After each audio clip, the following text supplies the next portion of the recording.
Hello Gunners, welcome to another video, and in today's video we've got quite a lot to get through.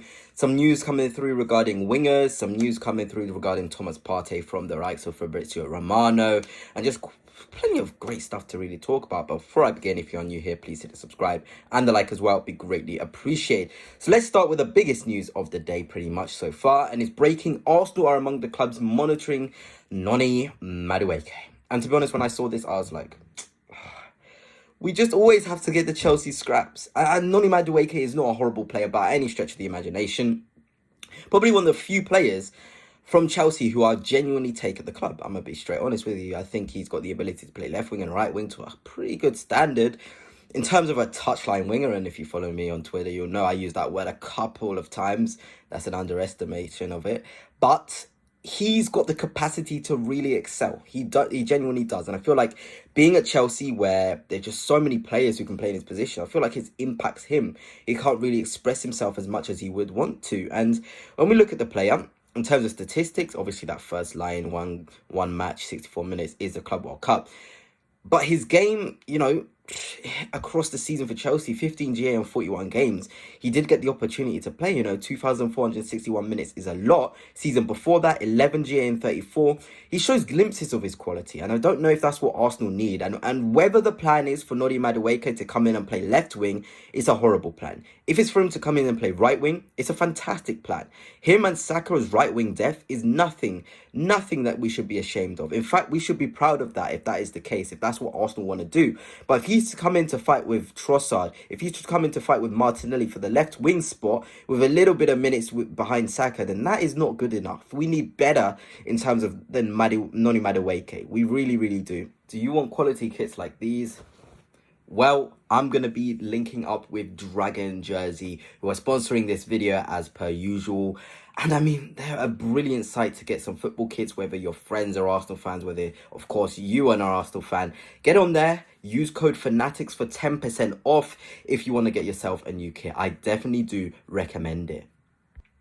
But like I've said, he's not a horrible player. And if we look at his underlying stats, non-penalty goals, he's quite up there in the percentiles. Non-penalty XG, top 6%. Shots total, top 7%. We need somebody to take a more, sort of higher volume of shots. And Noni Madueke is a player who does take a high volume of shots per game, I'll be honest. This guy really does like to have efforts on goal, and Arsenal need somebody to have the arrogance, the confidence, and the authority to take multiple shots on goal, and that's what Noni Madueke sort of does. In terms of successful take-ons, he's in the top 24% of attackers and wingers. In terms of touches, top 4% of touches in the penalty area, so he has a lot of touches in the final third, which is good. And in terms of progressive passes, he's in the top 22%. So obviously Noni Madueke has the fundamentals to be a top player. He's used to having a lot of the ball because obviously Chelsea are possession based. They even bossed the ball when they came to the Emirates Stadium. What he does with it can be a bit iffy, but he's only 23, and you think about what Arteta's already done with the likes of Trossard and Martinelli and improving their games. The sky's the limit with what he could do with Noni Madueke as right wing depth and a bit of left wing minutes. I wouldn't be sort of against it, especially if it's around the 40 to 35 to 40 million. I don't mind it. I genuinely do not mind it. But let's get moving on to the second news. And obviously I've touched on this before, touched on it yesterday's video, I think it was.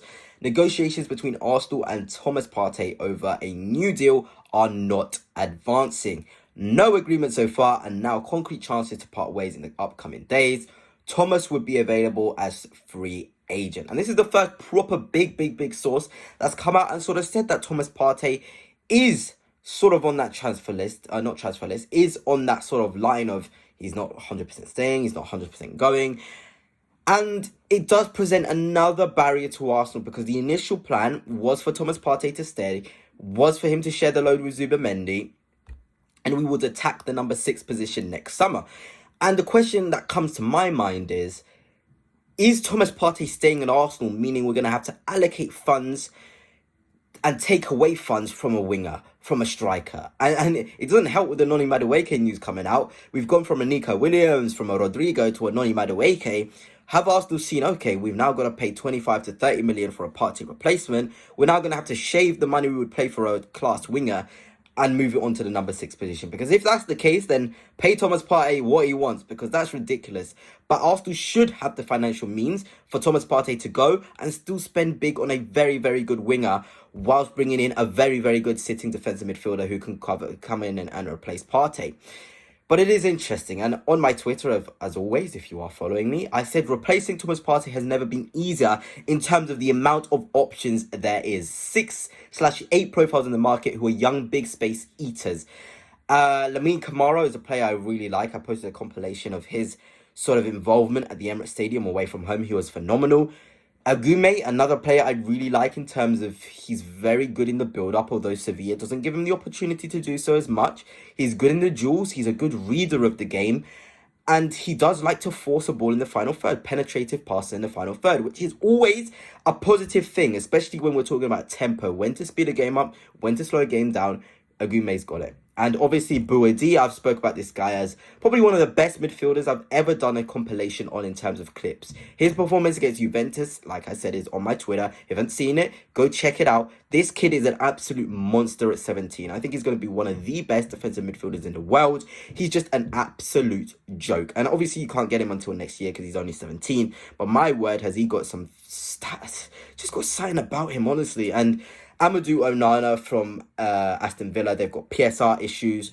Test the waters, eh? We've been interested before. A big space eater, a dual winner. I like his profile. Good on the ball technically as well, which is something Arsenal fans don't recognise. I would not be adverse to Amadou Onana coming in at Arsenal. So that's 4 very good midfielders. Different costs for sure. I don't know who would be the most expensive. Agume apparently 20 million. Onana probably around 50. Buedi probably next season. I don't know how much he would cost. But Lamine Camara, again, 25 to 30 million, I'm sure. There's options that can come in and do a very, very good job of replacing Mr. Thomas Partey. Now, let's move on to Igor Paixao, because, I made another compilation. I've been on it with these compilations, the touchline actions. And he shocked me. His performance against AC Milan was absolutely incredible at home in the Champions League. He seems an absolute beast as a touchline winger. I'm going to be genuine, straight honest with him. And Arsenal have had an interest in him. Gary Jacob is a very good source. Don Draper is a very, very good source as well. Talking about Paixao and Arsenal and it's being a prominent name. This is a couple of months ago. But it's still major, This is a player who's 24 years of age. And I said I was stunned creating a compilation of him in terms of his intensity, in terms of how good he is 1v1, how he attacks the situation, how he goes on the outside and the inside. Gave Kyle Walker one of the best defenders we've seen, one of the hardest games of his career, I'm sure of it. It was a phenomenal performance. And we look at his statistics. I mean, I got it at 32 GA and 47. Before that, 15 GA and 45. He got 6 goal contributions in the Champions League, which is on par with some of the very, very best in the competition. So when you're looking at that, when you're looking at him as a player, you can't help but be excited. I genuinely think this kid, as a player, what he could bring to Arsenal Football Club is good. Another one that can play on the right wing too, so that depth option, it is a player I like. And I would put him quite up there in terms of my wingers list after looking at him. I've looked at a lot of them. Nusa, I've looked at Leao, who's obviously a really good dominator in the wide spaces. I've looked at Nico Williams, who looks like he's going to Barcelona. Jamie Gittins is another player I've really liked. Barcola, probably my number 1 in that sort of position. Rodrigo, who hasn't quite impressed me as a touchline winger. But Arsenal Football Club, there's loads of wingers out there that can properly make a difference for us. One thing which was also interesting that I'm adding towards the end, because I completely forgot, is that Gyokeres apparently had told his friends and family that he expects to join Arsenal. This is from Alex Crook, a very, very good source normally. So it kind of took me by surprise to the point where I'd actually forgot I was going to talk about it in this video. So, this Gyokeres or Sesko thing has been going on for years and years and years. But Alex Crook, a very, very good source, is saying that Gyokeres has already told people close to him that he expects to join Arsenal. So you want to take this with a pinch of salt. But the fact it's from a respectable journalist may suggest that this could be the way we go. Victor Gyokeres may have actually won when we think Benjamin Sesko was the one we was actually going to sign. I mean, the whole thing is just quite ridiculous. I mean, we just need a solution as quick as possible. But anyway, guys, that's it for now. Let me know what your thoughts on the things discussed in this video. But until next time, peace.